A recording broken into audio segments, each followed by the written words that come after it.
Yo, welcome back to another episode of the Yo podcast with Martin and Hooter. What's up, everybody? And Hooter is actually not here. He is taking a mental health day. He's doing vacation time. He's out there doing Hooter things. But I hope you guys are all having a wonderful Columbus Day, celebrating the accomplishments of the greatest explorer Christopher Columbus, who discovered the Americas and brought us salvation and the Lord Jesus Christ to these lands and Christianized the savages. No, it's Indigenous Day. And I'm glad that we finally fucking recognize that. And in Hooter's place, we have the homie Renee Watt, a.k.a. RainbowGlitterStar. How are you? I'm good. Thanks for having me. Absolutely. Good to have you back. You were here, I think it's been, about a year ago? Closer to 2 years. Has it already been 2? I felt like maybe it was only a year, but I guess... It's probably been a year. It's at least a year, dude. At least. Like, this year feels like it's been 2 fucking years. I agree with you. And we still have 2 more left. 2 more months, yeah. 2 more years. 2 more years? Of 2020. Oh, my God. Yeah, we still have 2 more years of 2020. Fucking, speaking of 2020, this was are you into numbers at all? Like numerology and things? Now, there was a big deal with 10-10-2020. Mm-hmm. And I think just because it was 10-10-2020. But is there any significance to that in numerology, or is that... I mean, I guess it depends on how you want to decode it. You could look at it like 10. Decode it. Well, yeah, because I mean, that's what the whole secret of the numbers is how you interpret them. So I guess the 10-10-2020, I guess there's like, obviously there's like a sequential thing happening where it's like, but also then you can look at, if you add up the numbers, it comes out to a 6, which is a number of appreciating your loved ones. It's a number of prosperity, but also joy and harmony at the home. So the 6 is all those things. Yeah, 6 is all those things. And people are so afraid of 6 because it's always been associated with 666, which is the number of the beast, of course, which is what they're going to put in us with the vaccines. We're going to take let no man buy or sell unless they take the number of the beast on their fucking forehead or on their right hand. You got to forgive me. Sometimes I get into my little fucking crazy rants that make no goddamn sense. Oh, you do? I'm into the 666 number of the beast rants. So. Is that and for those of you that didn't hear the first interview, you are and I don't mean this in a bad way, you're a witch. Yeah. Yes. Yeah. Which is that's your title. That's what you do. That's your life. Yeah. I'm a professional witch, psychic, astrologer, tarot reader, and I've been a goddamn heretic that would have been burned years ago. Oh my gosh, yes. I think that was my motivation when I started getting into this stuff. I was like, oh, I'm going to be rejected by the church. Sign me up. Sign me the fuck up. Yeah. Well, I mean, listen, I grew up in the 1980s. And in the 1980s, if you listened to heavy metal, you were a devil worshiper. The satanic panic, they called it. Yes. And it literally defined Satanists as these kids sacrificing horrible humans. Which basically it was the Catholic Church projecting what the fuck they were doing to kids on these people that were just trying to bang their head, fucking smoke weed, and have a good time, and they try to make us the evil ones, and it fucking worked because people believed. There was parents calling the cops on their kids because they were listening to freaking Motley Crue or Judas Priest or Slayer or Metallica or whoever the fuck the case may be. It was fucking horrible, much like, and I don't want to compare it to the atrocities that were done with women in the fucking dark ages, but anybody that used herbs to heal, anybody that used any type of something that was not associated with the church was everything that you're doing would have been killed, dude. No, it's true. I do have like a little bit of an appreciation for the satanic panic, like in hindsight, if you go back and you watch like the Dateline, they're like, look at this park. Do you see this mess? And there's just like maybe like a couple of candles and like some beer bottles left behind. And they're like, this is the place of a ritual sacrifice. When was the last time you saw your cat? The neighbors stole it and they sacrificed it. Like there was just like so outrageous and over the top the way that the news was reporting on like these kids that were just like trying to feel free. Dude, it was ridiculous. And you know, they had all the people were so afraid of the music. And I remember people at church were like always like, you know, that's secular music and it's Satan music and it's the devil influencing you and backward masking and blah, blah, blah. And they blamed Judas Priest over some kid committing suicide. I mean, fucking, look, not to dismiss depression and mental health, but let's address it as mental health and stop blaming the devil for people being depressed and taking their lives, you know? Call the suicide prevention hotline. If you want to pray for them, but also get them some fucking professional goddamn help. Yeah, no, blaming it on music is what's dismissive. Yes. Yeah. Thank you. Blaming it on the fucking music is dismissive as fuck. But yeah, it's crazy because you mentioned 6, and this is how we got into all this fucking crazy talk. And that everything you said about 6 sounds fucking phenomenal, yet people are so afraid. Like, no, let me do 7 because 7 is a holy number. Oh, see, and you know what? 7 represents confusion and deception and illusion. It also can represent like psychic sensitivity, but if you look at an empath, how often are empaths manipulated because they feel for other people and then other people take advantage and manipulate it. So 7's actually a number of fantasy, whereas 6 is going to be a number that's like, yeah, like I feel solid, I feel secure, I feel safe. Like it's quite different. You see, like I didn't know that. I learn something new every fucking day, especially when it comes to witchcraft. I actually went to a spiritual mass, which was with some ladies who practiced modern day. I shouldn't say modern day, but they have Santeria. It's Santeria, and there's a lot of symbolism in Santeria with Catholicism, and a lot of it is because the religion was illegal and they had to go underground and hide it, and they put these images of these Catholic iconography and these Catholic saints to stand in for their gods, their old gods. And so, but I had never, like, everything I had heard about Santeria my entire life was evil, fucking sacrificing, blah, blah, blah. And it's just, and a lot of it is Hollywood because that's how they depict santeros in a lot of movies.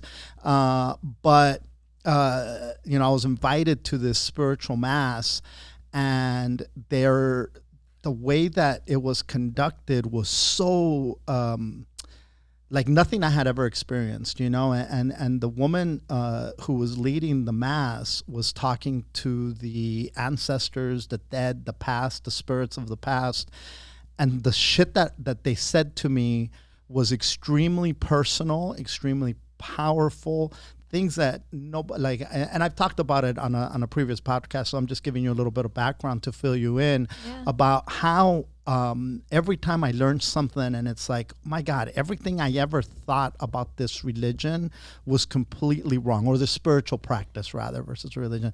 It was completely wrong and based on false information that was, and why should I believe all the shit that most people that are telling me about this have never experienced it. It's like the people that told me if I fuck, I'm going to hell, and fucking is the worst thing I could do in life, and then you fuck and you're like, oh my God, this feels fucking good. If this shit's gonna fucking send me to hell, well then I guess I'm gonna fucking burn. Marijuana, it's so fucking evil. Then you smoke and you're like, my God, this fucking feels, this is the evil thing. This is the thing that I have to be careful for. Right, I feel at peace and I can sleep and yeah, it's so much bullshit. But I do want to give a quick shout out before I forget to Ashe Imports, and with my friend Tanya, who is the person that invited me to the spiritual mass, and she wants to do a giveaway because it's Halloween. So for everybody that's listening, follow Ashe Imports. We're gonna give away a couple of witchy T-shirts. One of them has the Ouija, was it Ouija? Yeah, no. Ouija thing, and Ouija board. Yes. And the bruja symbols and things. So follow, I do have a fucking account for the Yo podcast, and I never fucking use it, but follow the Yo podcast for your chance to win, and you'll get all the information on there.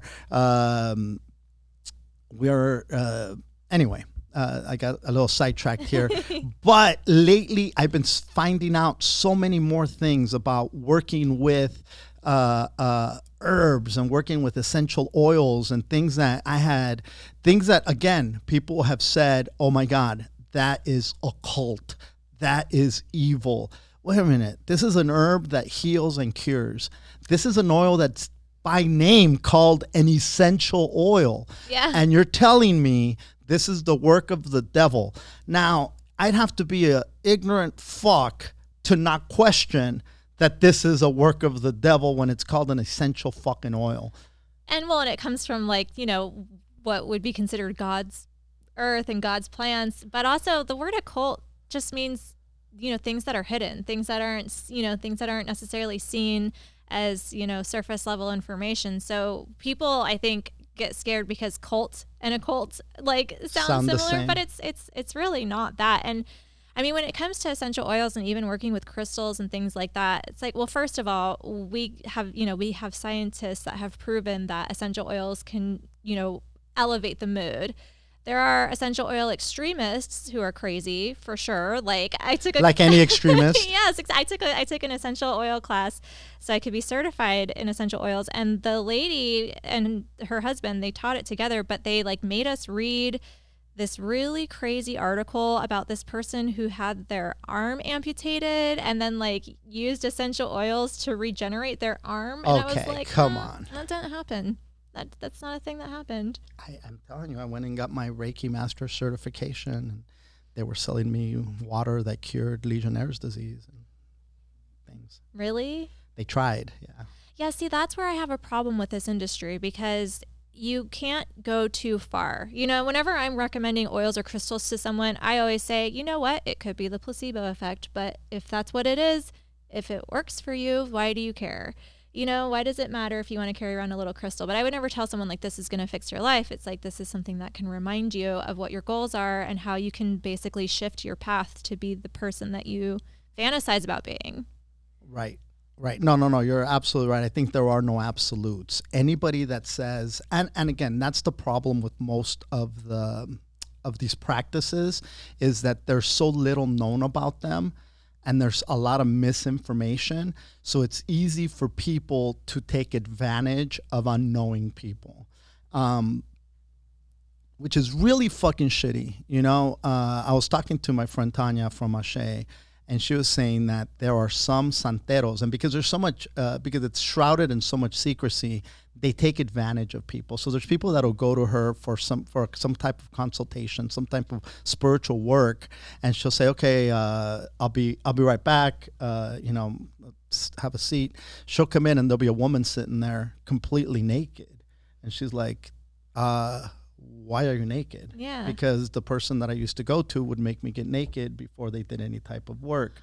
Now, again, if you show up somewhere and you have no idea what's supposed to happen, and they say to you, "Take off your shit, otherwise this isn't going to work," and you're there and you're like, "Okay, well, fucking maybe this is the way it goes." And there's assholes like that'll do that. There's people that'll promise you, pay me this much money, light this fucking candle, and this love of your life will come to you. Yeah. This, that does exist. Oh, totally. And I think it's important to recognize that, because, I'll be driving and I'll hear a commercial like fucking, "Do you need luck? Do you want the lotto numbers? Do you want to find the love of your life? I will let you know who your enemies are. Call me now." And then you call, it's like calling the 976 number back in the day, and the lady's fucking, "Oh my God, I'm playing with myself. I'm taking off my panties. Are you hard for me, baby?" "Yeah, give me your credit card number and we'll keep going." It's like, it's almost the same fucking thing. No, it's true. And as a professional psychic, I find myself cleaning up the messes that those types of practitioners create. have lost track by this point, but I've had so many people come sit in my chair and just say like, oh, can you see this curse that's on me? I paid someone $5,000 to have this curse removed. And like, I sold my PlayStation, I sold all my stuff. And like, I had a woman tell me that she was worried that there was a curse put on her by her mother-in-law. This was all stuff that was implanted in her mind by the person that was reading for her. She thought her mother-in-law was putting a curse on her, trying to ruin their relationship. And she took out $8,000 in credit card advances that she is hiding, when I talked to her, was actively hiding from her husband to try and lift this curse that supposedly his mother-in-law put on her. And I was like, oh my God, no, you have to tell your husband you have $8,000 with a credit card debt. Like you get like, that's the real curse. Yes, exactly. Like you're the lady is messing up your life. It's not this, you know. And there's no difference than that. Than there's always going to be. It's like those evangelical fucks that are sitting there telling you to send your seed money so that your miracle can happen. Mm-hmm. Do you want a $5 miracle? Or do you want a $1,000 miracle? Something magical happens. Oh, praise Jesus. At the $1,000 mark. Do you want a $1,000 miracle? Or are you going to cheat yourself? Are you going to cheat God and get the $5 miracle? Well, God has no limitations, let me tell you. Those $1,000 that you plant, that seed money that you plant will be multiplied. Will be send your money in faith. What's the difference? No, I don't think. Then those motherfuckers saying, give me 8,000. It's true. It's so predatory because people, you know, when they come for a reading, they're already in a vulnerable place. But if they're coming to a reading and you're scaring them more. If a psychic ever tries to scare you, run. If a psychic ever gives you too much bad information or tells you someone's out to get you, run. Because it should be about what's happening right now. How can you be better? How is your energy being affected, and like how do you basically elevate yourself? Not, oh, you have to take care of this crazy curse, because first of all, curses only have power if you believe in them. Sure. You know, and it's like, again, like the placebo effect. Yes, exactly, and it's the same thing like with ghosts. If you think that there's a ghost in your house and all of a sudden you're scared and you're giving it your fear, well, it's going to become more powerful. But if you think there's a ghost in your house and you think, oh, okay, whatever, then like, not as much is going to happen, because it's the way that energy works, that exchange works. It's sort of what you allow to connect with your own personal vibration. Like, what are you aligning your personal vibration with? And then that's what will become amplified. I mean, look, every day, millions of people face Mecca, get on their knees and pray. It's considered one of the holiest places on the planet, whether it is or not. I'm not saying that it is or that it isn't. All that energy that's being directed there from across the globe by default makes it that powerful. I agree with that. And that's why I'll still work with saints sometimes, because I was raised Catholic, even though I don't. I was raised Catholic. I don't subscribe to any of the organized beliefs. But because I know that there are so many good, faithful Catholics, and because I was baptized in the church, I think, well, I can work with a saint.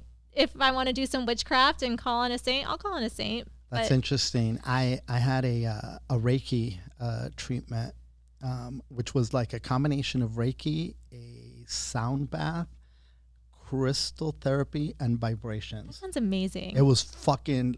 it was one of the most amazing experiences, which is what made me interested in Reiki. Did you feel like you were high? I felt like I was walking on air when I left the place. It was a woman over in Santa Monica on Main Street.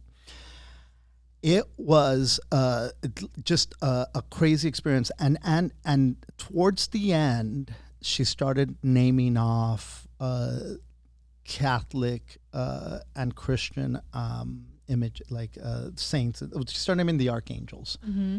And I was, everything had up until that point was just, and I didn't want to like just dismiss everything, but immediately when she said the archangel, I was like, oh, this motherfucker. Yeah. Like, it turned me off so hard.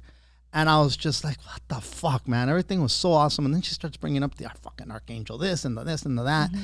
And I dismissed it, which was my mistake. Because, again, just like in Santeria, these saints represent something, a different God.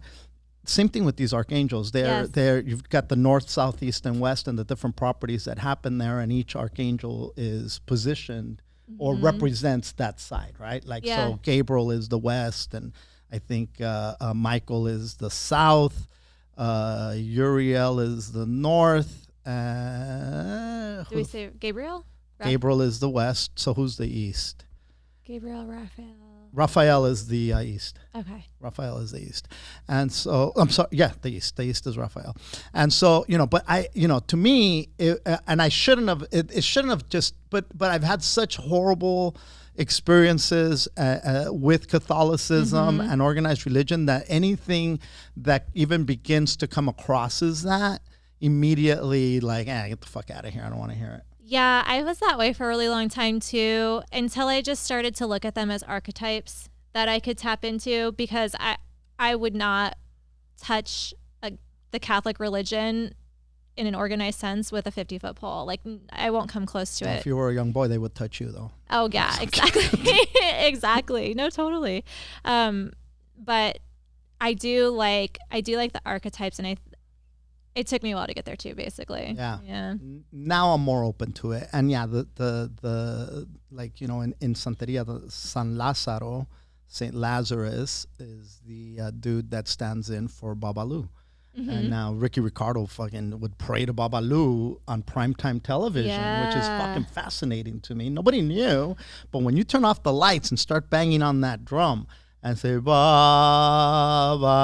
you're chanting to this God and bringing and he did this, and people loved it and had no clue that it was a freaking African God this man was freaking praying to. Yeah. It's kind of great in some ways. Oh, it's beautiful. It's fucking genius. The same thing too with like the saints being involved in Santeria. That's also true of modern voodoo, like we see in New Orleans, because there were so many slaves that had to basically conceal what it was that they were doing. But last time I was in New Orleans, I actually went to it's the first pharmacy basically in the United States. It's the first pharmacy ever, and it's a museum.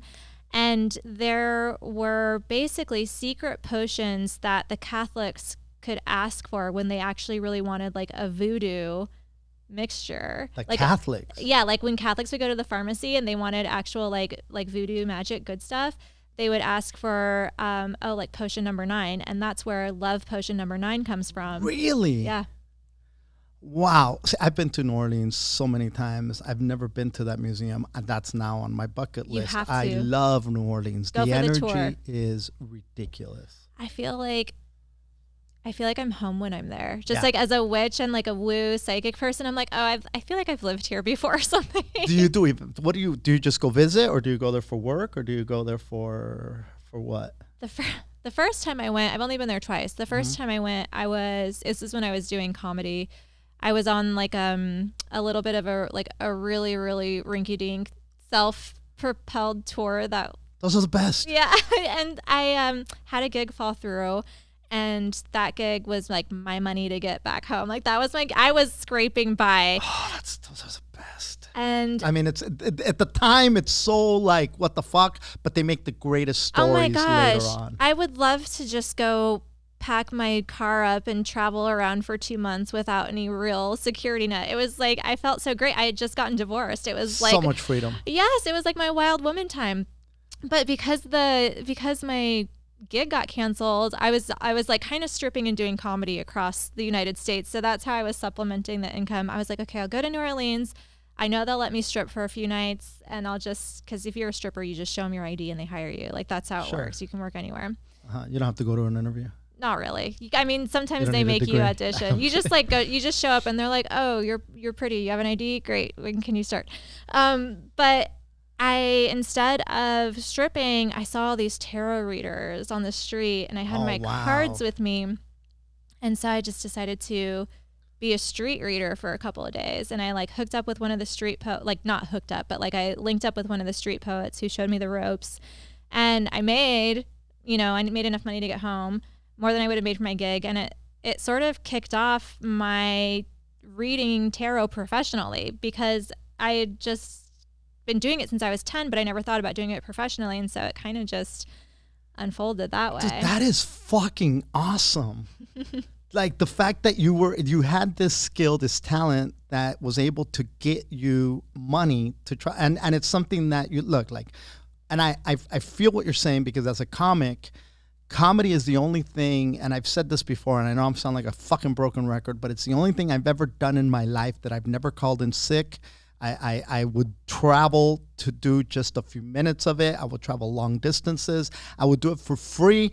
I've done it just under the most craziest of environments, but that's how much love I have for it, that any other job or thing that I've had, I'd make any excuse not to do it. Like if I went to work, I'd find things to do not to work, because that's how much I hated it. But with comedy, I love it. So to be able to make money doing what you love, like tarot reading, is just fucking fascinating to me. Yeah, I can't ever imagine going back to working for someone else and not being able to just sort of, once you feel like you've found the thing that you're supposed to be doing, it's like you'll make it happen no matter what it takes. That's fucking awesome. Now, you did besides New Orleans, where else did you go?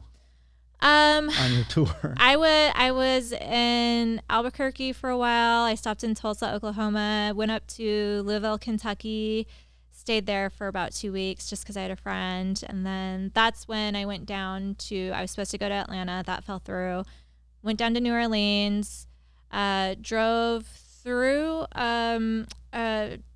Texas, and there was like a tornado touchdown, and my battery in my car got drained, and I was on my way to Roswell because I wanted to stop in Roswell, New Mexico.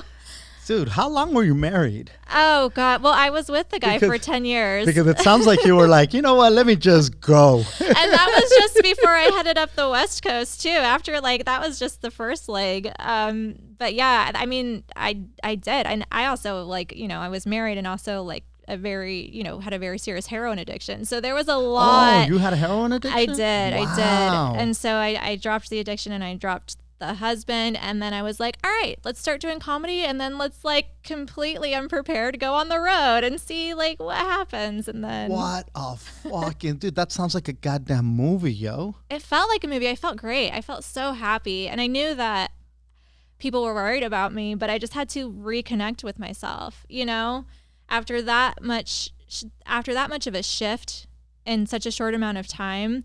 When you very first get clean, and I never relapsed once. Once I was done with that relationship, I was done with the drugs. And was the relationship part of the heroin addiction? Oh yeah, I don't. If I hadn't been in that relationship, I never would have found my way.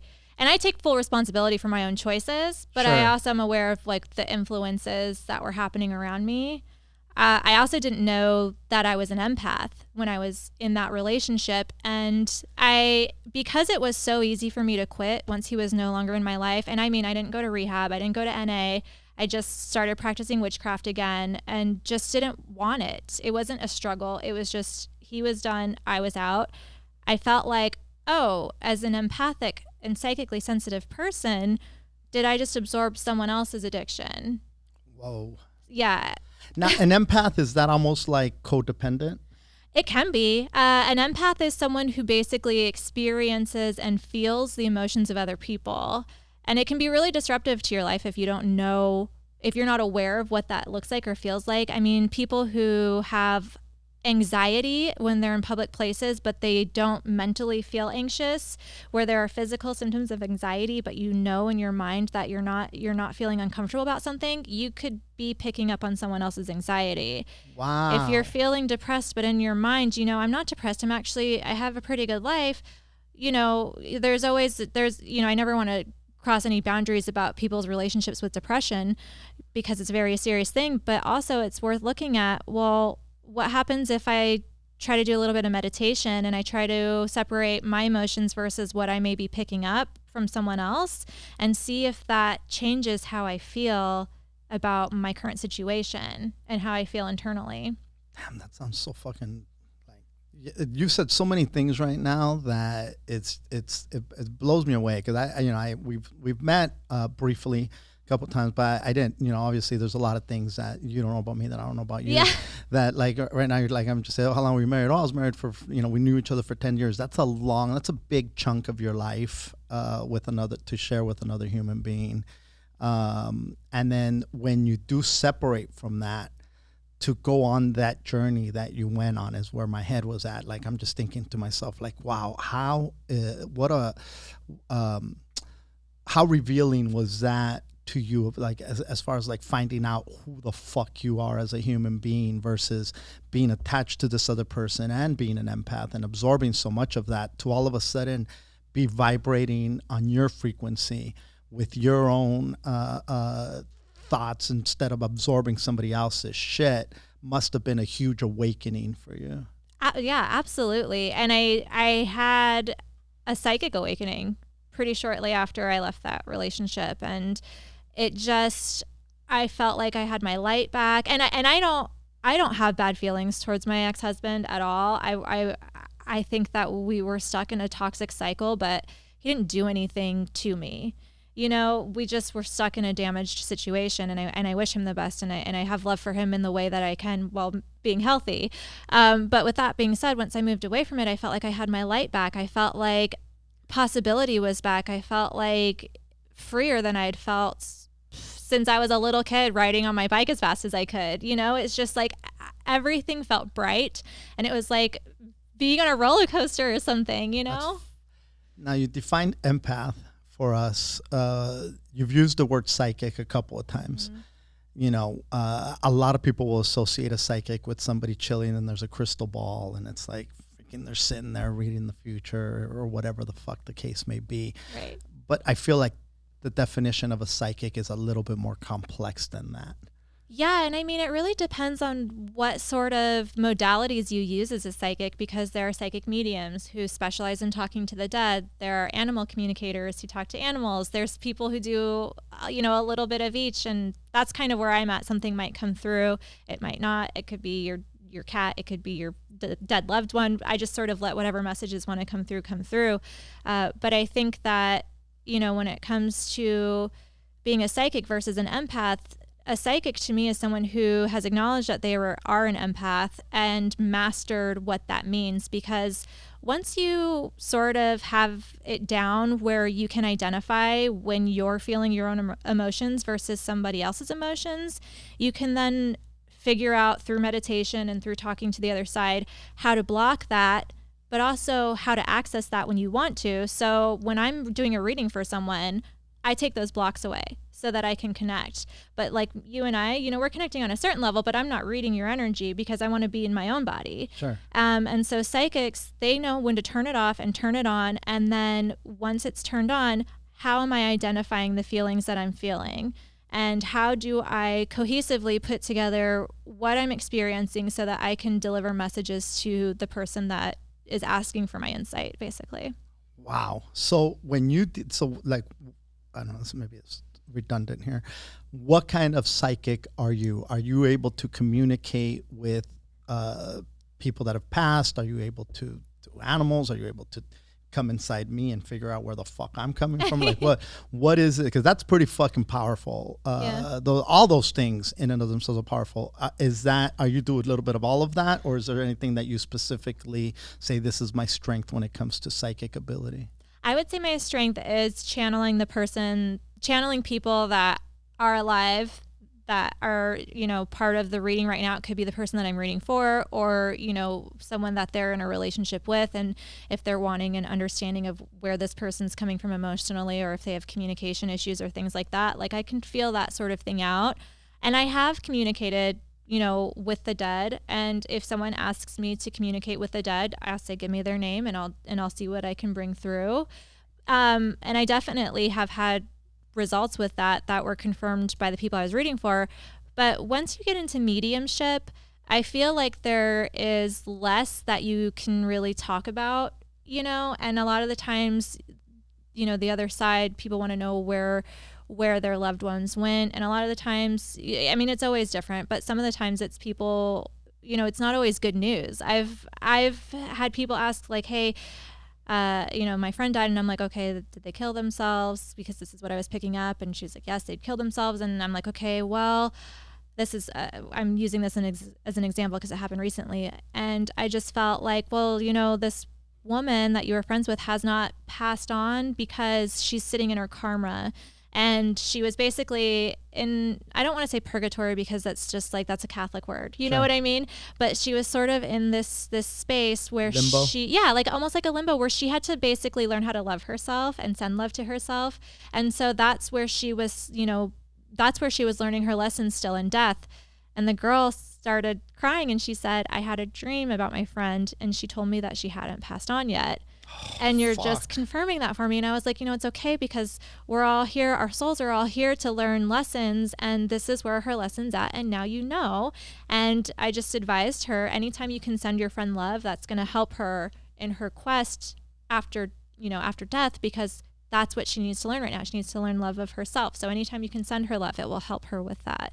So we can, send love to our dead and whatever it is that they're working on, just by praying for them, sending them love, remembering them. I send out offerings to my, like a glass of wine for my grandma, just like, hey, I love you. And that's how we can sort of keep that relationship alive. And I think that if we assist our dead by offering them our energy and offering them our love and offering them our support, they do it back to us in return. And that's sort of where you get like spirit guides from. So like when I did go to this mass, they contacted my my dad, who's passed, and my grandmother.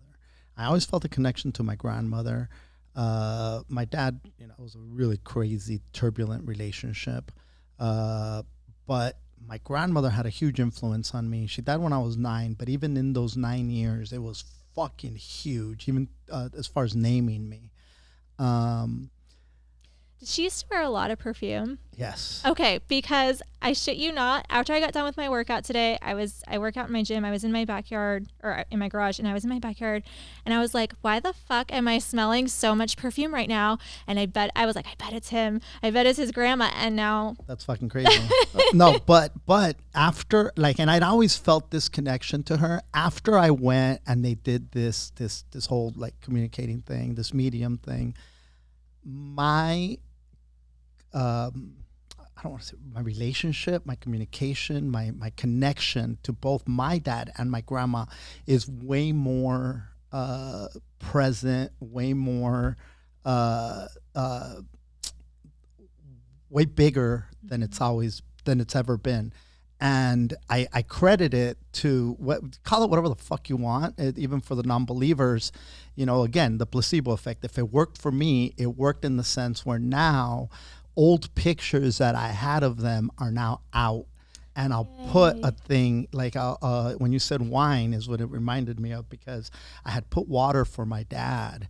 And I'm like, guy, he drank water when he was hungover, like, and then I started putting out a beer out for him every once in a while. Yeah. For my grandma, I started putting out a cigarette here and there. Like it's like, and it's not like, and it's very, but it's what's the difference between that and going to the gravesite and leaving flowers? I mean, did they give a fuck about flowers? No, my dad didn't give a fuck. And not that my dad's ashes are in the ocean. I was with my sister, a sister that I had never met, but by my father, and we just recently connected. She's older than me, and we were recently connected, and we're hanging out. And again, I'm being repetitive because I did tell the story before, but fuck it. It's pertinent to what I'm saying. Yeah. We're hanging out at the beach, me and my sister, and we start talking about my dad. And there's a lot of things that she had to deal with, that same thing that I with him.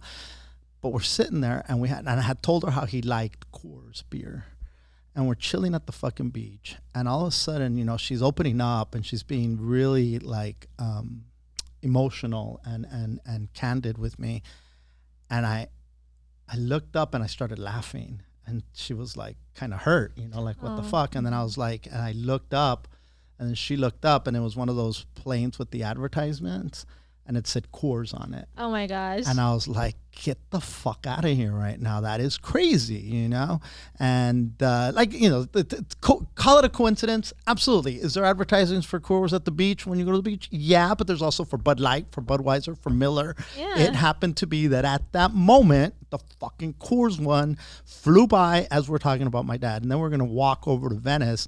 And I said, you know what? Let me stop at the fucking liquor store. And I stopped at the liquor store and I picked up a tall can of Coors. I don't like Coors. I don't drink Coors. My dad's in the ocean, like I said. We're walking on the water, alongside the water, and we're talking. And I took a drink and then I poured some. And when I poured some, I got chills. And I was like, fuck me. And then we kept walking. And then all of a sudden, he's like, hey, yo, fucker. Yeah. Just because you don't want to drink, pour me some more beer. I heard that. That. Whether I'm crazy, whether I made it up, it doesn't matter. I poured more, and I heard him say, that's a punk-ass little fucking swallow. Give me some more. This dude would pound down beer. And I started laughing, and then I went like that, and I poured out a good amount. And then I felt him laugh and smile, you know? And again, I could have been making the whole goddamn thing up in my own fucking mind to have my own experience, but it doesn't matter because for that moment, I had a connection with him and my sister, and he had a beer with us. Something that he never did in real life. Me and him would drink, but he never, he left when she was very young. And so it was a really fucking crazy experience. And right now that you said wine, it reminded me of that. I always think that, you know, when people are like, you know, I felt this and I had this experience, but maybe I made it up in my head. I think that's cool too, though, because you said that you physically felt like you were having the chills. Yeah. So if your brain is complex enough to where it can sort of like create this experience for you that lets you have like a physical, like goosebumps, like that's pretty cool in its own ways. Right. But I tend to think that it's more like we're communicating with the other side, because I just think once you start looking for that connection and you start looking for the signs and you're open to it, you'll find it. Yeah, exactly. Yeah. You will find it, and it's not for everybody, which is important to recognize, because unless you're open to it, because you could sit there and be like, that's bullshit, I'm not gonna fight. It's fucking, they're dead, eh? Once they're fucking dead, they're dead in the fucking ground. The fucking worms crawl in, they fucking ate on. They're fucking, once you're gone, you're fucking gone. Yeah. And that's okay, because that's how you deal with it. That's what works for you. It's not right. It's not wrong. It's your reality. This was my reality, and that's where I chose to live, and that was real to me, and that's okay for me. I'm not saying that it fucking functions for everybody. Yeah, exactly. You know, you can't force anybody to believe anything. Yeah, and I don't think that we should try. I think that, you know, and usually in the sort of psychic woo communities, there's not a lot of that happening. It's usually more in the organized, you know, money train sort of religions that, you know, try to get upset. Can I tell you about the Lord Jesus Christ? We're just going to shift gears here to talk about JC. Oh, yeah.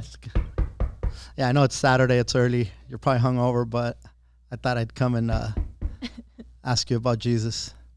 Do you know him? Do you know where you're going to spend eternity? Have you heard the good news? Have you heard the good news of our Lord and Savior Jesus Christ?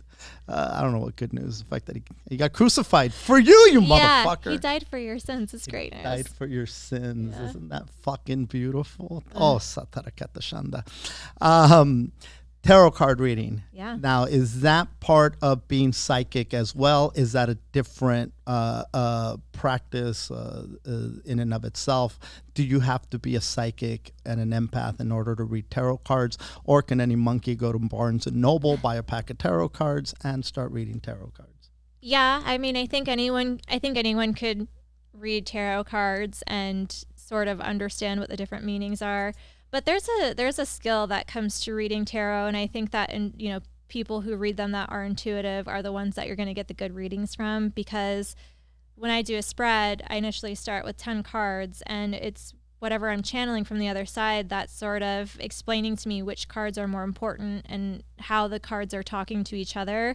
And so it's that conversation that I have with the other side that's helping me put together a cohesive reading, versus someone who, lays out 3 cards and says, well, this card means this, and this card means this, and this card means this, as if they're all sort of separate meanings, because it's not. The cards are all having a conversation with each other, and depending on what cards you pull, the conversation will be very different. Like if you pull if you pull the 7 of Cups, which is, that's sort of it can be a good card because it could represent sort of like a romantic sort of like rose-colored glasses, like romantic honeymoon period of a relationship. Like if it's paired like the 7 of Cups with the Lovers and the Star, like if you got those 3 cards together, that's, the 7 of Cups is okay then because it's met with these positive light aspects that just shows like, oh, there's a lot of love and maybe you're disconnecting from reality a little bit, but you're just sort of escaping into each other.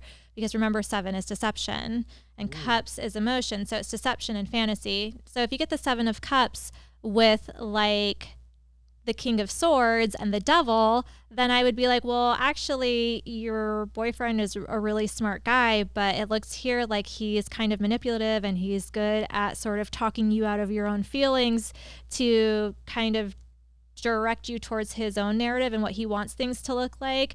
And so, I mean, because gaslighting is a real thing, and I'm using men and women gaslight. I'm not trying to like, shit on men here. Yeah. I'm just saying that's like, that toxic masculinity, yo. Toxic masculinity is real, and you can find but so is toxic femininity. I've dated some psychic bitches in my day. I have had the worst experiences within this industry with women, and it really is disappointing because I think that if you're in this industry, you're supposed to be promoting love, you're supposed to be promoting conflict resolution, you're supposed to be promoting the things that work towards evolution. And I've just had women who did not live that try to take me down, and I'm just like, no. Listen, toxicity does not discriminate between genders. It's an equal opportunity trait. So it's true. Hey, it's true. Listen, so all you chicks slashing tires and writing on windows with lipstick. Do you know that if you write on a window with lipstick, it'll never go away? Because you roll down the window and there's these little things on the side that the lipstick sticks to. So every time you roll up the goddamn window, you have to clean it off again. It is the most horrible thing to do. To a car that did nothing to you. You're just like giving crazy women tips right now. Well, this happened, there's this one chick that did that to me, and I was like, what did the car do? What did it say? What did the lipstick say? Said, the lipstick said all kinds of things. It said slut. It said fucking cheater. Yikes. All kinds of, and people get angry. I get it. I have a friend, she's an acquaintance who got cheated on, and she lit the house on fire and lit the dude's car on fire and threw a brick through his classic car because she was slighted. People get so hurt over being cheated on because, God damn it, I should be the only one. Both men and women. Like, how dare you fuck another dick, you motherfucker? How dare you fuck another chick, you asshole? It's so, we're so possessive with our significant others. That's the real toxicity, I feel. I agree with that. Yeah. Especially because, I'm in a monogamous relationship, but even when it was starting, I was like, yeah, I just feel like you can do whatever you want. You're going to do whatever you want. And he was like, okay, well, this is what I want. And so now that's like sort of what it evolved into. But if he goes out of town, I'm not checking up on him because you know what? Even if he did do something, how would I know? And who's if he's at a bar and he's drunk and somebody offers to suck his dick, will he love you any less by this random dick sucking is my question. No, I don't think so. Will you feel a betrayal? I would, only because I think that if he FaceTimed you and say, hey, yo, man, I'm about to get my dick sucked. Look at her. She's all right. Yeah, this is cool. Yeah, fuck it. Well, I'm leaving. I'm not going to see this person again. I'm fucking traveling. It's like, what connection are you going to have with somebody you met at a bar and now all of a sudden you're buzzed, you're both horny?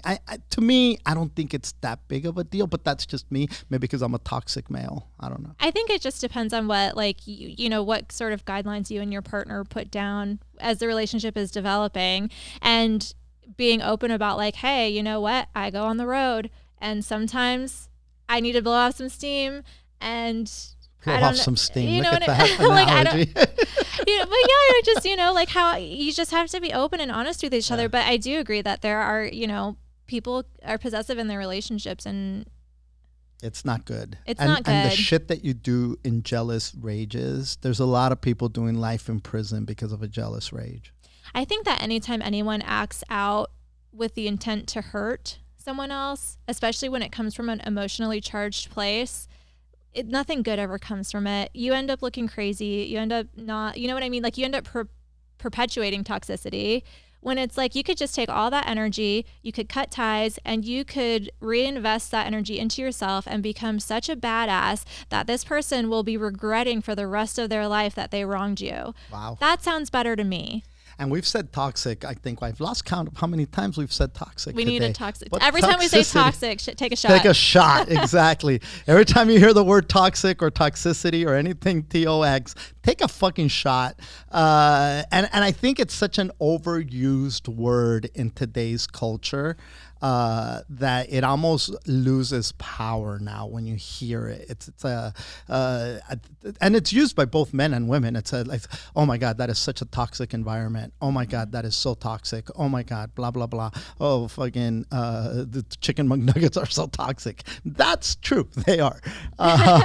But I think it's so over fucking used. And I personally, me and Hooter say it left and right. Mm-hmm. Toxic masculinity, toxic femininity, everything's fucking toxic. Yeah. And so you're channeling Hooter's energy because that's usually where he sits. And right now you said toxicity, and that was fucking. I think we would have just jumped if he was here. We would have all jumped on the toxic fucking bandwagon and fucking just toxicked it all up. Anyway, I'm fascinated by the fucking word. By the way, I mean, there is. You're right though. It is thrown around a lot, but there is a lot of it. There's a lot of toxicity. Yes. Then it's just like, okay, well, if you can identify the toxicity, then you need to disengage from it. Yes. You know, walk away from the toxicity. I think that a lot of motherfuckers jump into the toxicity. Yeah, because it gets you high. Like, you know, people get high off of their emotional responses to toxic situations because, you know, if you're angry, it gets, you know, releases those chemicals in your brain that make you feel alive on some level. But I just like chill. Just like chill out. I saw somebody's post the other day, and I don't know if it was a repost or what the fuck it was, but it made me laugh so hard. And it said, if you can't find a way to reach me after I block you, I don't want you. #toxic. Oh. I was like, fuck, that sounds dysfunctional and toxic, and they're probably fucking like animals because it's just like that kind of energy is just fucking toxic. Yeah. Yeah. Like, well, why didn't you fucking? I remember one time I was fighting with my girlfriend. I was a teen. I was probably like 19 or some shit, and it was before cell phones and before fucking Uber and before all kinds of shit. And we're miles from home, and I was like, you know what? Fuck it, just drop me off. She's like, you're crazy. I'm not gonna drop you off. Just fucking drop me off, man. So she fucking drops me off and takes off. And I'm like, you know, maybe 3 miles in, I'm like, oh, this motherfucker ain't coming back. And, you know, and then I was mad that she didn't come back. It's like, you didn't come back for me. Motherfucker, you said drop me off. So like, then you just like sat. Oh, my God. I was turned just. The anger. Dude, it was just so crazy. But it's like, you know, when you're fucking young, you're dumb. And you say and do things and expect different things. And it's like, motherfucker, just mean what you say and say what you do. There's no reason for that. Now, of course, now in hindsight, I realize that. Right. And I mean, that is a young age too, where, you know, you maybe necessarily haven't like figured out how to control your emotional response, and like hormones are still crazy at that age. But I also think that meditation is just the key to everything, because if you learn how to meditate, you're training your body to just be calm, be mellow. And so even when you're triggered is the other one. Yes, even when you're triggered by toxicity, you can take that pause and you can say what exactly it is that you want to say, and you can think it through. And you know, there's value if you're having an argument with someone. For me anyway, if I feel like I need to process information before I know how to respond, I'll just ask for the space. Like, I need to process this, and then we can talk, because that's very mature of you. It's better. You know, I don't want to create more problems. I want to figure out where I'm upset and where I'm not, and how to, you know, build the bridge towards reconciliation. And this could be in relationships of all sorts, family, friends, you know, romantic partners. But it's just about, you know, holding space for yourself so you really know how you feel. Because if you respond too quickly, this is where like people just bounce off their hate and they're like, you know, and then there becomes like a competition of like who can say the wittier fucked up thing. Oof. You know what I mean? Yeah, and so then it's like sure. it just escalates the problem. Yeah, dude. It's just to react without taking the time to just, you know, just even breathe. Like take a couple of deep breaths and then fucking, because it's just so easy to just go fuck yourself. Yeah. And identifying your motivation too. Like when you're having that time to yourself, like if I respond in this way and it's an aggressive and angry way, like what is my motivation? Is it because I want to hurt this person because I've got something going on internally? Well, then you have to you got to identify that within yourself and figure out what the root of the real problem is. It's probably you. Yeah, you might have to sort out, you know, and just making peace with the fact that you can't control other people. You can't control how other people live their lives or how they affect you. You can only control yourself and who you continue to engage with.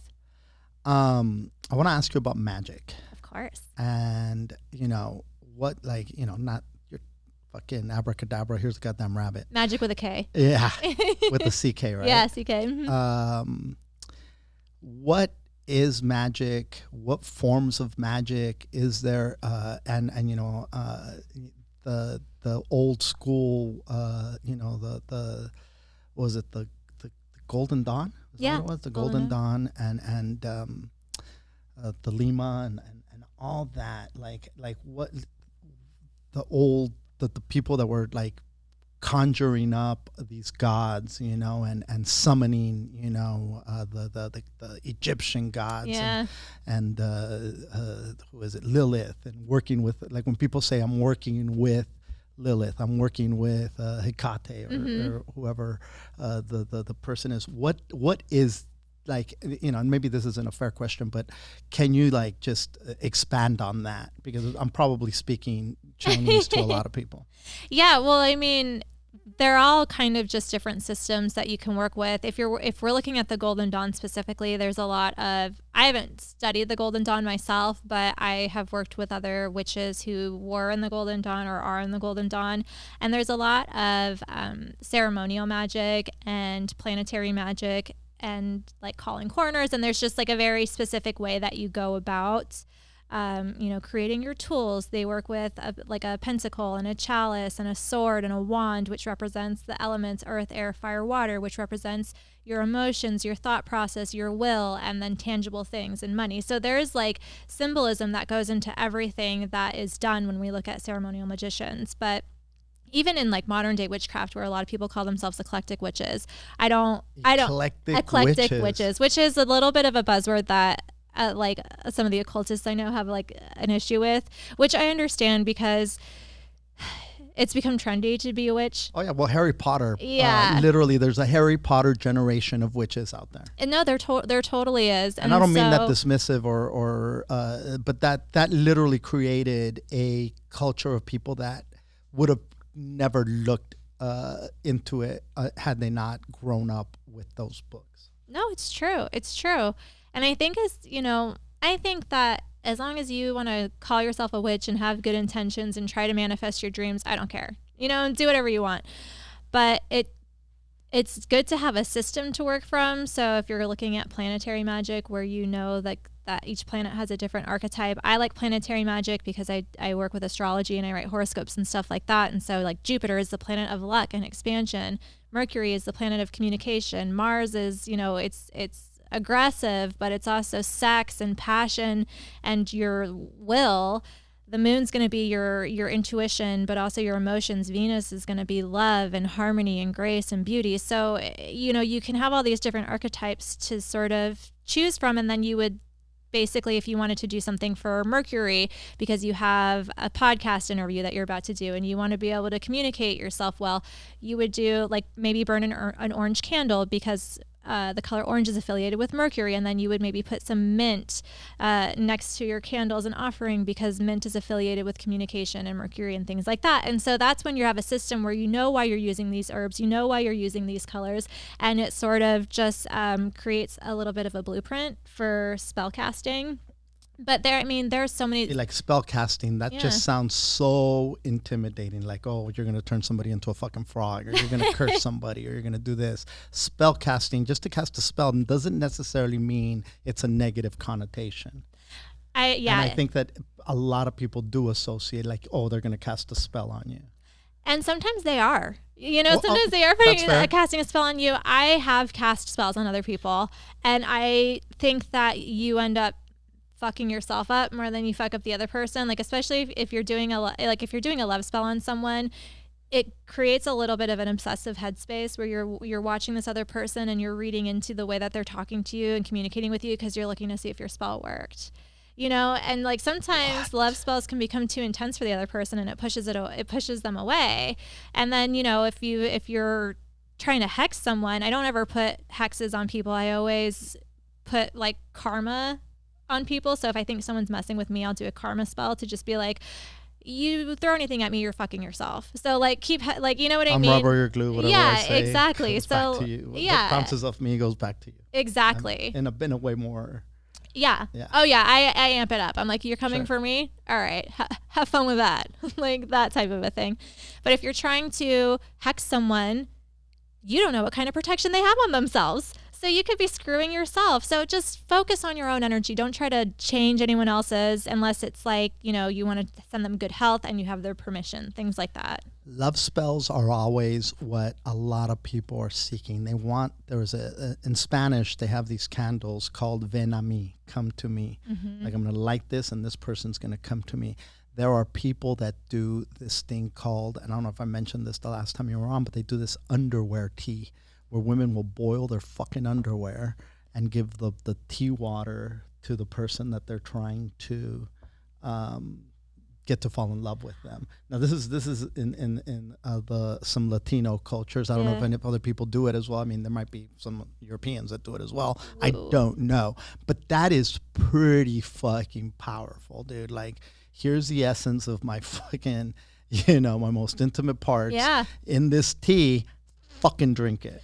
There are some witches who will like slip a little bit of their blood into their partner, like menstrual blood or something into their partner's food. Very the same thing. And I think, okay, that could do something. I agree, because they're like taking in your essence and hormones are a thing. But if that relationship doesn't work out, trying to cut those cords and trying to undo like the bond that you created sucks. I've put love spells on people and regretted it, and it's been so hard to like cut and get rid of those people before. You know what I mean? So it's just like.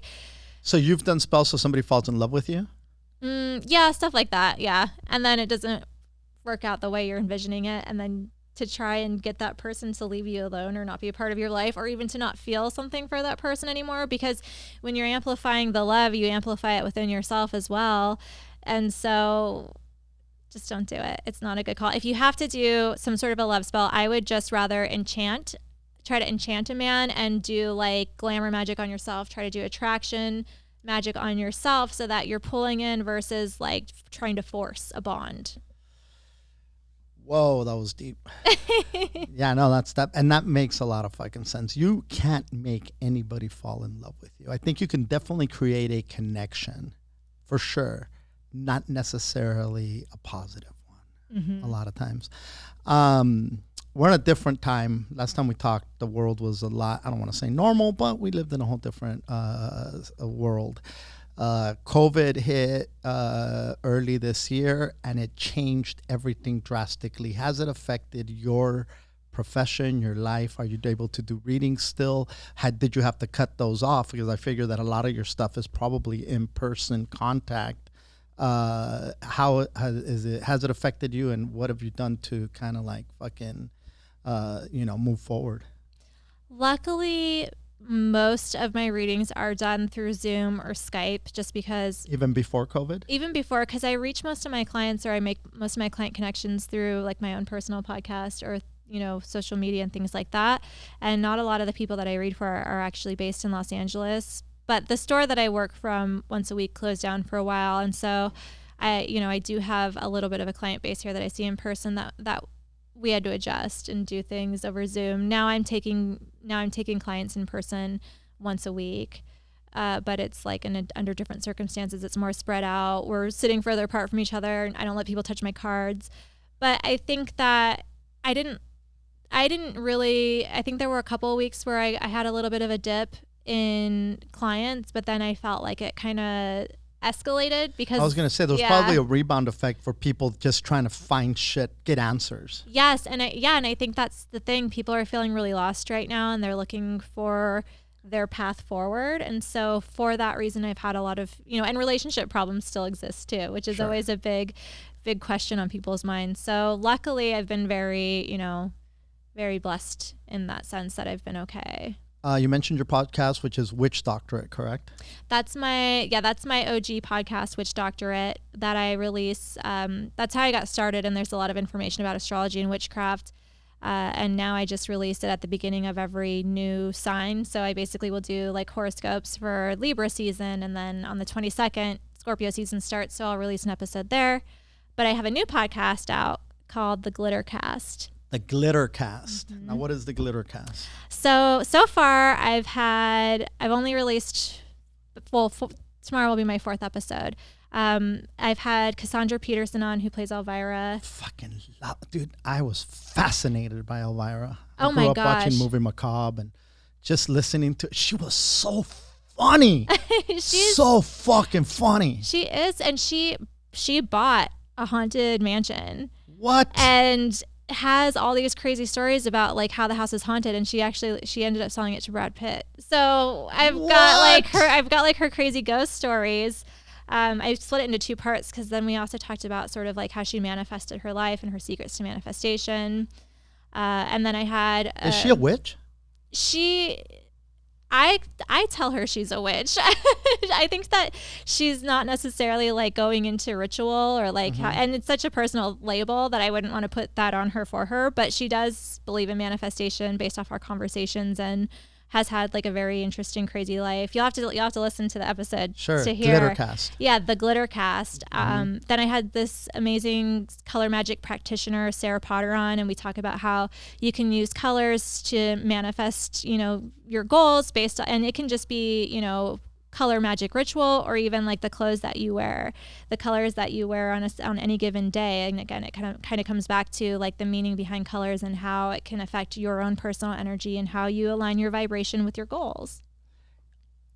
I know that I don't know, but I'm going to assume that you favor black. I do favor black. I do.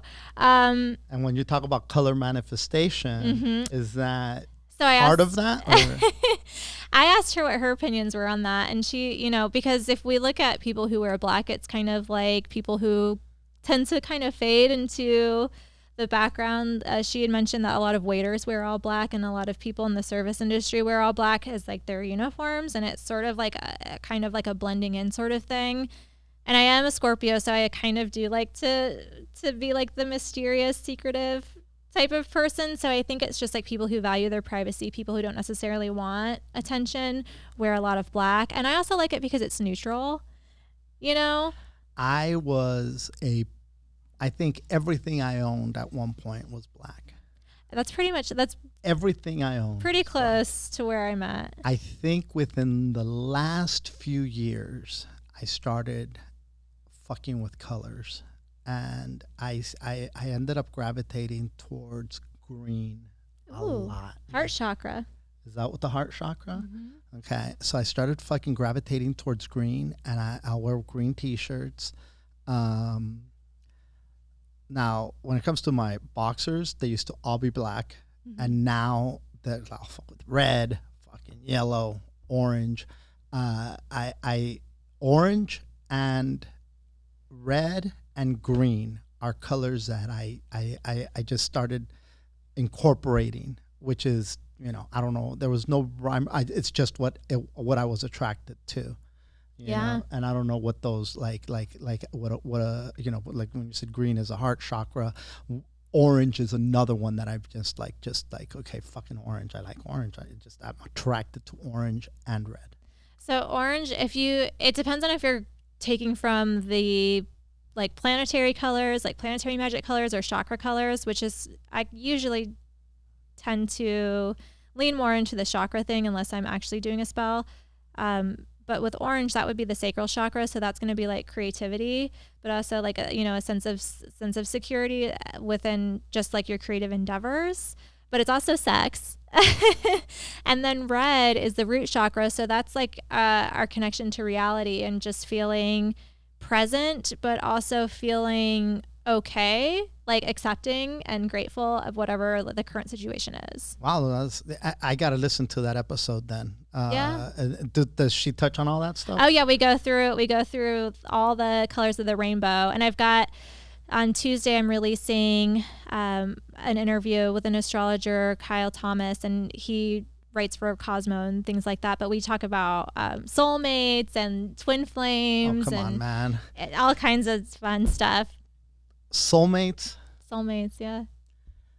Like my other half on this planet. No, type of soulmate, or that's twin flames, and we kind of, so soulmates we talk and about. Again, I'm being dismissive as fuck right now, which is care. horrible. Yeah, I need to be more open to that, because it's like, to me, it's like, okay, you found the one significant other. You're at 20 years old, your other half on this big giant planet, and they speak the same language as you. Right. It just sounds so crazy to me. Well, that's sort of my perspective of it as well, and I think that we have many soulmates. I think that we have many soulmates, and it's people that change our perspective either for the good or the bad. So if you're too trusting and you end up with a soulmate who you have a really hot connection to and then they fuck you over, maybe that was a lesson about not being too trusting with people. And so it's sort of like, I think that our soulmates are here to help us identify what our patterns are and how we can sort of break our patterns to find that higher level of love. That's a way better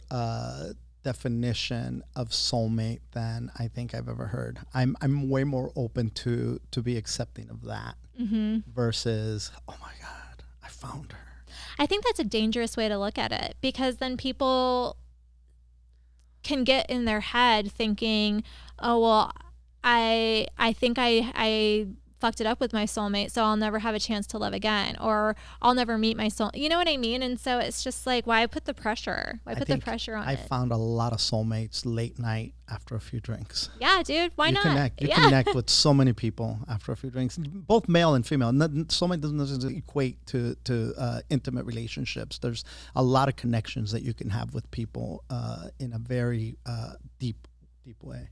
Yeah, no, I agree with that. And I think that you can meet a soulmate that you share one conversation with and you never see them or talk to them again, but you always remember that because the connection was just very like on. Powerful. Yeah. Wow, I love that. I fucking love that. The glitter cast, that seems like totally bingeable. You've got, it's snackable. You've got 4 episodes. Yeah. Which is good. I've got more coming out. More. But I mean, like, people get intimidated. They see a giant library and it's like, oh fuck, that's 1,000 episodes. I'm never gonna catch up. But fucking right now, they can jump on board right now. You can get anybody that's interested in that, in the world of witches and psychic and mediums and all of that. It seems like you're covering that on. I mean, you've got the witch doctorate, but Glittercast, the Glittercast sounds like again. I'm gonna go check out, especially that color one. I want to go check that out, and I want to hear Elvira. Oh my gosh, it was such a good interview. I should call Cassandra, but yeah, I felt so lucky being able to do that interview. But it's a project that I'm, putting a lot of hopes into. That's awesome. Yeah, please listen to it. And also, if you do listen to it, every month, for people who send me a screenshot of their written 5-star reviews, every month I raffle off either crystals or a free psychic reading, spell kits. But to sort of, since it's just launched, when I do my first raffle at the end of October, I'm releasing 5 gifts. Nice. So if you want a chance to win crystals and spell kits and free psychic and astrology readings, written 5-star review. Boom, there you go. There you go. And it's available on all platforms? Yep. Mm-hmm. I love it. That's fucking fantastic. I mean, it sounds like this is your life. Like, this is, there's a lot of people that say, oh, I do this, I do that, I dabble in this, but you are 100% absorbed are this. Are you still fucking with the Crooked Path? Yes. So that's where I read from once a week. Are they open? Yeah, we're open, and we're announcing next week, but also I'll announce it a little bit early here. Sal, the owner, and I are going to be doing a weekly live stream where you can call in with your questions about witchcraft, or if you have like a question about your relationship or your love life, I'll do a tarot spread. And so we're going to be doing once a week on Thursday evenings. Sal is a trip. He doesn't know he probably doesn't remember who I am. I took his Witchcraft 101 class, and I stopped going because I ended up going on the road, and there was like I couldn't turn down the gigs, you know. Right, of so course. I had to stop going, and I said to myself, I'm gonna go back and finish the course. It was actually very, talk about enlightening, you know. So many things, like when you think, first of all, you hear Witchcraft 101 and I'm like, okay, I'm signing up. You know, I mean, unless this class is $1,000, I'm just gonna go fuck yourself. But if it's affordable, and I don't think it was that expensive, to be honest, and it's very affordable prices over there, and the dude is so knowledgeable. Like, this dude is just and I'm giving him maybe some undeserved props because I don't know him that well, but goddamn, he's so smart. He's so smart. And the things that he says that he just kind of throws out are just like, wait, hold on. Like, there's so much more that I want to know about this right here. It's like he made me go look up so many fucking things that he has no clue. Talk about like somebody that you meet that has that kind of influence on your person. Sal's one of those people. Absolutely. He touched my life in a lot of ways that I don't even think he realizes how deep of an impact he had, to the fact that I went and bought books to read up on some of the shit this guy was talking about. Oh. Yeah. I can tell him. He's a fascinating fucking human being. He really is. He's lived a life, and he's just been involved in the occult for so long that you could ask him about anything and he'll just talk and talk and talk, which is why I'm so excited for this new project of ours, because I've got all the astrology, tarot, and psychic information, and he's really, really deep into witchcraft. Yeah. So I think that together we're going to just like... Yeah, no, it's gonna be fun. I'll tune in to watch that shit. Now, they could. What's your social media? So my personal social media is at RainbowGlitterStar. That's also my website, RainbowGlitterStar.com, if you want to get more information about the types of readings I offer. But I also sell spell kits, Mercury retrograde survival kits, house cleansing kits, crystal kits, all that stuff. Rainbow Glitter Star. Okay, hold the fuck on. Spell kits, and Mercury retrograde survival. Now, first of all, Mercury retrograde is another thing that's thrown out there just as much as toxic. Oh yeah, is just like, people even joke. People that have no clue what they're talking about will say, "Well, Mercury's in retrograde. I can't do that." Like, you know what? I just can't fucking commit to that because Mercury's in retrograde. It's like such a fucking easy way to get out of. It's something like an you don't out. Do. Yeah. Now, what the fuck does Mercury in retrograde mean, and why does it affect people so much? And also, it's a two-part question. Tell me what a spell kit is, because there's not everybody knows what the fuck that you throw these things out there so nonchalantly. I know, which is awesome. It's awesome. It's your world. But for the listeners that are tuned into this episode, enlighten us. Okay, so Mercury retrograde, it's basically our planets. It's an optical illusion that makes it appear as though Mercury is moving backwards. It's just because there are other planets moving faster. Like, it looks like it's moving backwards, but basically, because Mercury rules our communication and social media and our ability to process information, when it's going backwards, it's not acting the way that it normally would be. The energy is not acting the way it normally would be. So that's where we see like our internet slowed down or problems with electronics. And this is starting on October 13th, by the way. So that's Tuesday. Yeah. And that's tomorrow. That's tomorrow. And basically, communicate, like exes can come popping back up, people from your past, because we're sort of like, we're rethinking about like the things that we've been through. Wow. Scorpios, because this Mercury is in retrograde under the sign of Scorpios are going to feel it probably the most right now. And so if you have like a Scorpio ex, you'll probably see your Scorpio ex, or if you're a Scorpio. I've been thinking about my Scorpio ex. I haven't heard from her in many, many years. But we were together for like fucking 10 years on and off. and she was Scorpios are very sexual people. I'm a Scorpio. I can attest to that. It's true. And they get that reputation as like, oh, you're a fucking Scorpio. Like, oh shit. Like people want to have sex with Scorpios. Yeah. Just because of how sensuous they are. Yeah. And that's so yeah. Of course, if you have a fucking Scorpio ex, you're gonna fucking go look for your goddamn Scorpio ex. Especially if they gave you panty tea. Panty tea. That just sounds awesome. Like, how do you not market panty tea? Panty tea. It's panty tea. Okay, so that's what Mercury in retrograde is. Mm-hmm. And so when I say like spell kits, I have a little. I hand harvest the herbs that I use, and I put everything together based off of the herbs that are affiliated with the planet or whatever the intention is. I've got one for prosperity, one to attract a soulmate, with a disclaimer: don't put this on a specific person. You're just trying to attract a soulmate.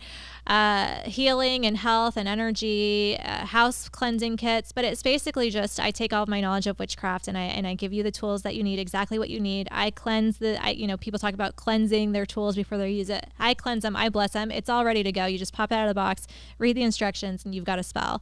So it's just that's fucking like a spell happy meal.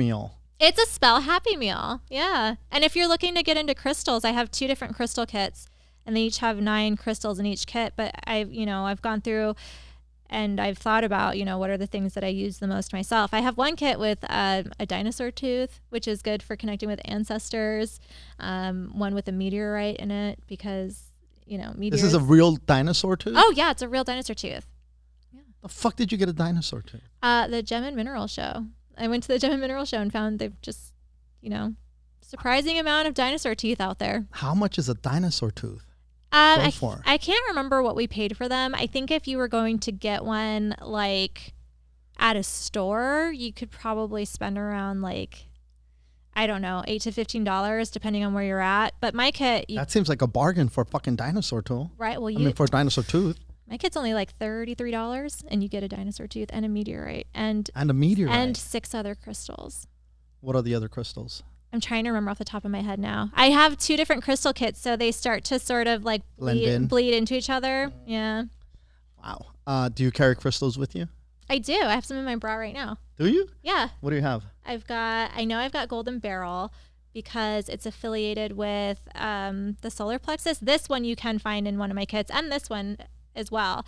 So beryl is good. Golden beryl is good for mental clarity. So like I wanted to be sharp because we're having a conversation and I want to, be able to banter with you. So that's why the golden beryl. And then this is fluorite, and fluorite's just good for making you feel at ease. It's good also like if you've had any recent heartbreak, if you've felt under the weather lately, like fluorite's just like a little bit of like medicine in a crystal. There's not like, it's just when people ask for, I want a healing crystal, that's what I would recommend because it's just kind of healing all across the board. And then I've got tiger's eye, which is affiliated with the planet of Jupiter, which is the planet of luck and expansion. So I'm trying to, reach an audience and have, luck come from this. So you pulled these out of your bra. Left and this one out of your right. Yes. Is there a reason for that? There is a reason for it. So because I'm right-handed, I take in energy from my left hand and I cast energy with my right hand. And so I'm taking in mental clarity and I'm taking in calm and I am projecting out this sort of good luck. And I'm like casting my net of like trying to find people to connect with who are interested in my work. Wow, that is so funny because I have in my pocket, I have tiger's eye. You do? I do. Oh, we're so in sync. I'm almost positive that I can hear a couple of different something. How many crystals do you got? So I have. Oh, you got a little mojo bag going. I have this guy for love. Rose quartz. Yeah, so that I could remember to do things in love and chill and take a breath before I react. Yes. And I'm like, okay, this will help me act in love. It reminds me. That one's charged up. My heart chakra just did a little jump. Yeah, the last full moon I had put these out. Nice. So they're definitely charged up. Oh, I don't have tiger's eye. Oh, you've got a lapis. Yeah. Mm-hmm. I got lapis. That's good for communication. And then I thought, you know what? It wasn't. And it's this guy that was just gifted to me. and I forget the name of it, but it's supposed to do dream recall. This looks like carnelian. I think that's what it is. Or it could be red jasper. I don't know, but they told me that it was for dream recall, and I remembered my dreams very vividly the last few nights. Oh, really? Yeah. So this one's not charged. These are charged. And I thought it was the tiger's eye because I have the tiger's eye, and I grabbed this one. I always just grab what I'm drawn to. Mm-hmm. I don't say I'm going to get this one, I'm going to get this one. Like you had like a direct intention for those. Other than this guy. And then I'll do the amethyst for protection. Yeah, that's a good one for intuition as well. And if you put that one next to your bed, it can make weird dreams. Really? Mm-hmm. Celestite's my favorite one for dream work, which is, I know, in one of my crystal kits. But it's good because that's a good one because it balances like all of your chakras. Like it just helps clean out your aura and make you feel not crazy. So that's a really good one. Make you feel not crazy. Yeah, and it helps you like channel your higher self so you can rise above the pettiness. Fucking A. Now, when does your live stream kick off? With Sal? We're going to be doing a teaser, I believe, on, I want to say the 22nd. And then the following week is when we're going to be just starting to knock them out. The 22nd of October? I believe so, if that's a Thursday. Okay. And you're going to do these weekly? We're going to be doing them weekly. Mm-hmm. That's awesome. Yeah, I'm very excited. You're going to stream on? YouTube. But we're going to probably try and do something from Facebook as well. But the hub will be YouTube. It's going to be called Betwixt the Shadows. And you can find us on Instagram or Facebook if you're just wanting to sort of stand by for like the big announcement. And you'll have a link on your RainbowGlitterStar website. Yeah, well? I'll be putting one up. It's not updated yet. Okay. And then the Glittercast for my current podcast on Instagram at the Glittercast. So at the Glittercast, RainbowGlitterStar is your website, and the Glittercast, and no underscores, no nothing, just the Glittercast. Witch Doctorate, and of course the Crooked Path for all your witchy needs, to be honest. Now they don't pay me to say that. Oh, a big shout out to my friend Tanya from Ashe Imports for the t-shirts for the giveaway. Follow the Yo Yo Yo podcast, and fucking A, unless you had anything else left to say, I think we're gonna close it out. No, I think we're good. Just we covered all kinds of things. Keep cool and don't yell at people and regret it later. What should people do to get ready for the retrograde? Well, it's tomorrow. So, you could still get a Mercury retrograde kit and use it. We've got 3.5 weeks of it. But if you see any clovers while you're walking about, you could pick one. Thank the clover when you take it. It's just a respecting, to thank the earth for the sacrifice. But carrying clover, that's affiliated with Mercury, so that can sort of help with just anything that you run into. Yeah, burning orange candles as well. Orange candles. Yeah, drinking mint tea if you're feeling like you're having communication stuff. Drinking peppermint tea helps with the throat chakra as well. So. And you grow your own herbs. That's like the best. Yeah, so all the herbs in my kits, they're, for the most part, with a couple of exceptions, it's all things that I grew in my garden. And I do Reiki on my soil. So when I plant something, I'm putting crystals in there, I'm putting magical intention into the soil once I put the plant in. So this is it's... You put crystals into the soil? Yeah, to infuse the plant with a magical purpose. Wow. Mm-hmm. That's fucking... I have a plant in the back that reminds me of my grandmother. Really? It's funny. I was telling somebody the day, I get high and I talk to my dad and my grandma who live in the plant in my backyard that I bought at Home Depot for $29. I think that's totally normal. I have a David Bowie plant because I consider David Bowie to be I think of him as a god and I think of him as one of my gods. And so I have a David Bowie plant and I send him love. That's, dude, talk about somebody who touched so many fucking people through his art, and that's fucking David Bowie. I love him so much. And I actually had I'd said a prayer to him just to give him energy and give him love at one point. And later that day, I was listening to a Lana Del Rey song while I was driving, but part of the lyrics is her singing like Ground Control to Major Tom. And as that part of the song was going up, I pulled up behind a car whose license plate was Bowie. And so I just felt like... Again, it could have been a coincidence, but... That was crazy. That's a crazy coincidence. Exactly. That's a crazy fucking coincidence. When you put it out there, it'll come back to you. You'll... It's just a matter of your intention, your dare I say, call it faith, belief system. But we are very powerful beings. I think more so than we've been led to believe. I think our power has been limited with the guilt and shame that they've put into our desires. And that cripples us from being the best version of ourselves, because then you have to deal with the shame and the guilt of following your intuition, which is garbage. You said it so well. I totally agree with you.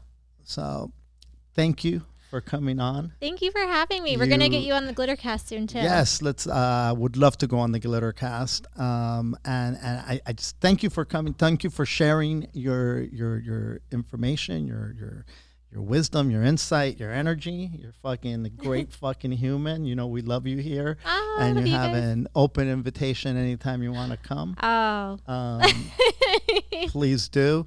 Thank you guys for tuning in to another episode of the Yo podcast with Martine and Rainbow Glitterstar and Hooter. Much love to Hooter, wherever he's at. Stay safe, fucker. Love you. And thank you guys for sharing, for supporting us, and just for being fucking great humans.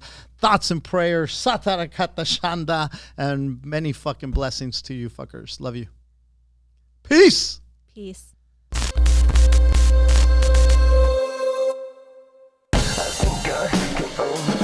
Just a